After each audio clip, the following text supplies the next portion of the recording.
ज़रूरी होता है। देखिए क्या होता है कि बहुत लोगों को पता नहीं होता है, वो अप्लाई कर देते हैं, फिर फूड इंस्पेक्टर आते हैं रिजेक्ट कर देते हैं। तो इन चीज़ों का आप ध्यान रखिए। देखिए ये हेलो एवरीवन, तो कैसे हैं आप लोग। देखिए सबसे पहले अगर हम किसी भी फूड इंडस्ट्री, क्योंकि हम लोग फूड से रिलेशन रखते हैं, फूड रिलेशन है हमारा, जो भी हमारा काम है उससे, खाने पीने की चीज़ों से ही हमारा रिश्ता है। तो हम लोग आज बात करेंगे कि जो फूड से रिलेटेड हमारे डॉक्यूमेंट्स होते हैं, जब भी हम किसी इंडस्ट्री में एंटर करते हैं तो हमें कुछ डॉक्यूमेंट्स की नीड होती है।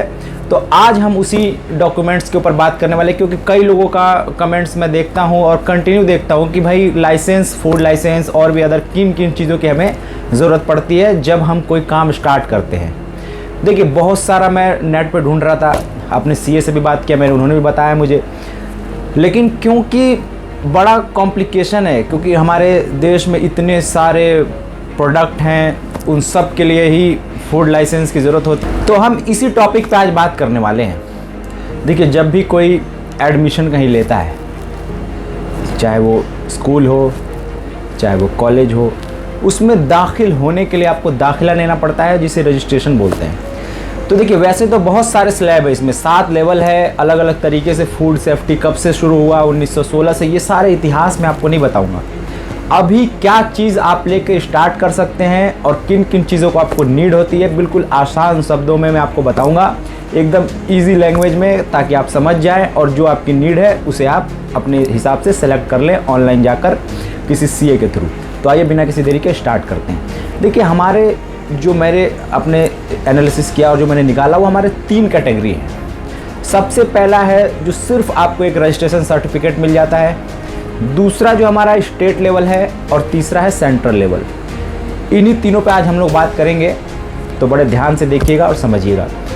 क्योंकि मेरे समझ में नहीं आ रहा था तो मैंने कस्टमर केयर भी कॉल किया, तो वहाँ पे एक प्रियंका मैम मिली, उन्होंने मेरे को बहुत अच्छे समझाया, मैंने उनको बताया।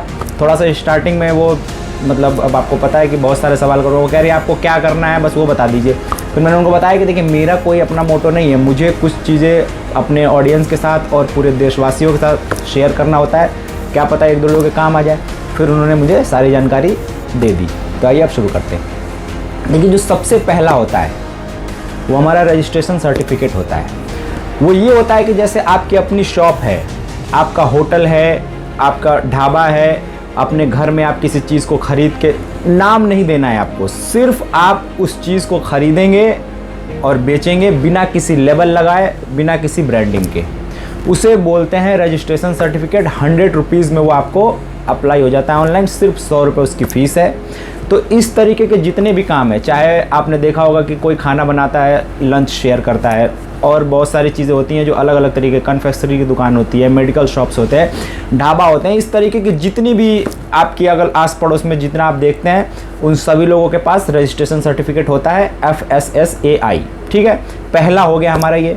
दूसरा जो हमारा होता है वो स्टेट लेवल का होता है। स्टेट लेवल में ये होता है कि आप अगर किसी चीज़ को ख़रीद रहे हैं, जैसे आपने कहीं से चावल उठा लिया, बहुत सारा एग्जांपल दे रहा हूँ, ऐसे ही जो मैं आप सोया बड़ी वाला बताता था आपको, खड़े मसाले, जितने भी इस तरीके के आइटम होते हैं, आपने कहीं से उठाया, उसको अपने नाम की आपने ब्रांडिंग दी, आपने अपना एक फूड लाइसेंस लिया FSSAI, वो आता है स्टेट लेवल के अंदर। क्योंकि आपको एक स्टेट के अंदर बेचना है तो आपको नीड होगी स्टेट लेवल की। उसके अंदर आप क्या कर सकते हैं, कोई भी प्रोडक्ट है उसकी मैन्युफैक्चरिंग भी कर सकते हैं और ट्रेडिंग भी कर सकते हैं। जैसे आपने कोई मैन्युफैक्चरिंग यूनिट लगाया, कोई नमकीन का प्लांट लगाया, आप खुद नमकीन बना रहे हैं और खुद नमकीन बेच रहे हैं उस पर अपना लेबल लगा के, तो ये आता है दूसरा वाला आपका स्टेट लेवल के अंदर, जिसकी फ़ीस होती है 2000 से 5000 के बीच में। वो ईयरली और अलग अलग, जब आप जाएंगे नेट पे अपने हिसाब से सेलेक्ट करेंगे तो वहाँ फ़ीस आ जाएगा, आपको शो कर जाएगा। तो 2000 से 5000 दूसरा हो गया आपका स्टेट लेवल। चाहे आप मैन्युफैक्चरिंग कर रहे हैं चाहे ट्रेडिंग कर रहे हैं, आपको इस फूड लाइसेंस की नीड होगी। अब आइए थर्ड नंबर पर बात करते हैं। अभी इन दोनों चीज़ों में क्या सिमिलर है उस पर भी बात करेंगे, लेकिन पहले तीनों को आपको समझा दूं कि तीनों होते क्या हैं। पहला मैंने आपको बता दिया कि सिर्फ रजिस्ट्रेशन सर्टिफिकेट होता है, दूसरा जो हमारा होता है वो स्टेट लेवल के लिए आपको लेना पड़ता है फूड लाइसेंस। अब थर्ड जो हमारा है, थर्ड होता है हमारा पूरा central level, all over India के अंदर, इंडिया से बाहर, इंपोर्ट एक्सपोर्ट सारा इस कैटेगरी के अंदर आपका आ जाता है। इसके अंदर क्या होता है कि आपकी जो फ़ी होती है वो 7500 होती है, आप नोट कर लीजिए, 7500 इसकी फ़ीस होती है। और इसमें आप मैन्युफैक्चरिंग, ट्रेडिंग, इंपोर्ट, एक्सपोर्ट सब कुछ कर सकते हैं। समझ गए आप? अब मैं आपको जो सेंट्रल लेवल है और स्टेट लेवल है, इसमें क्या क्या चीज़ की नीड होगी वो बता देता हूँ। सबसे पहले देखिए, आपको ज़रूरत होगी जीएसटी नंबर की, क्योंकि आप कोई ब्रांड बना रहे हैं तो आप सेल परचेज भी करेंगे, तो उसके लिए आपको एक जीएसटी नंबर लेना पड़ेगा। अपने नाम का, जो भी आप जिस कंपनी का रजिस्ट्रेशन करा रहे हैं, उसका कोई एक आपको लोगो बनवाना पड़ेगा। जो आप अपने ब्रांडिंग कर रहे हैं उसके बारे में मैं बात कर रहा हूँ। लोगो के बाद आपको ज़रूरत पड़ेगी FSSAI की। तो जब आप उसको अप्लाई करने जाएंगे तो आपको पूरा एक लेआउट बनवाना पड़ेगा। आप चाहे तो CA के थ्रू बनवा सकते हैं, चाहे तो किसी आर्किटेक्चर के थ्रू बनवा सकते हैं। वो आपको बना के देगा एक लेआउट, आपकी मशीनें कहाँ पे लगेंगी, आपका प्रोडक्शन कैसे होगा, आपकी पैकेजिंग कैसे होगी। वहाँ पे फूड इंस्पेक्टर आएंगे, इंस्पेक्शन करेंगे, सारी मशीनें देखेंगे फूड ग्रेड की है या नहीं है, वो अप्रूवल देंगे। उसके बाद आपका FSSAI नंबर पोर्टल पे शो होगा, वहाँ से उठा के अपना रैपर प्रिंट करा सकते हैं। ये दोनों ही कैटेगरी के अंदर अप्लाई होगा। फर्स्ट, सेकंड वाला जो आपका स्टेट लेवल का था और थर्ड वाला जो सेंट्रल लेवल का था। तो ये लेआउट आपको बनवाना ज़रूरी होता है। देखिए क्या होता है कि बहुत लोगों को पता नहीं होता है, वो अप्लाई कर देते हैं, फिर फूड इंस्पेक्टर आते हैं, रिजेक्ट कर देते हैं। तो इन चीज़ों का आप ध्यान रखिए। देखिए ये बहुत उलझा हुआ था, मैं पोर्टल पे गया, देख रहा था, मैं समझ में नहीं आ रहा था मेरे, इतने सारे कैटेगरी, इतने सारे उसके अंदर पता नहीं क्या क्या।